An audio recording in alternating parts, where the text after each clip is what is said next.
lamang po kasi ako po'y masyadong proud.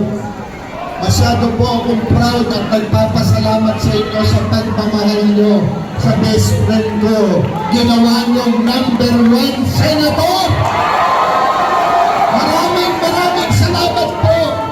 Alam ko po na hindi nyo makakalimutan kailanman ang nagawa niya para sa sambayanang Pilipino. Lalo na po sa inyo, dito sa Maynila, sa Tondo. Parati na lang po may sunog dito. Balik-balik po si Senator Bongo. Hindi kayo pinababayaan. Yan po ang pinangako ko sa inyo. Kahit sa sunog kayo ng Pilipinas, bagyo, lindol, putok ng bulkan, sunog, pupuntahan ko kayo basta kaya po ng aking katawan at panahon.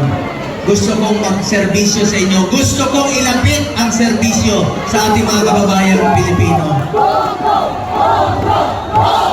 Salamat po. Mga kababayan ko, gusto ko lang po mag-report sa inyo bilang inyong senador sa nakaraang 6 na taon. Pero ang buhay ay hindi nabibili.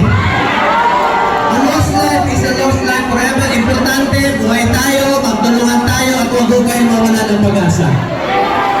Sa abot ng aking nakakaya, tutulong po ako sa inyo. Maraming salamat po sa inyong pagkakataon binigay sa akin. Pero, napansin ko maraming buntis dito. Pwede ba ako maging ninong na anak ninyo? Meron ng 30 na buntis, meron na ako bagong kumare! Ito, alin ka ba buntis ha? Meron. Ninong ako ng mga anak ninyo ha, ito mga buntis. Kumare! Kumare! Ito pa! Ito yung kinakain ko kanina. Nagmotor ako, pumara ako doon, pinakyaw ko yung hotdog at saka yung mga isaw. Paborito ko yung isaw. Pati yung...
Maraming salamat po sa inyong tiwala at suporta po sa akin. Joke lang yun. 2 minutes na, okay na. Tapos, pagsalitay ng aking natin siya, para hindi namin tayo dito, ayaw ko naman ang magkakaroon kayo gusto dito, 1:30 pa kayo. Ang tagal-tagal nyo nandito.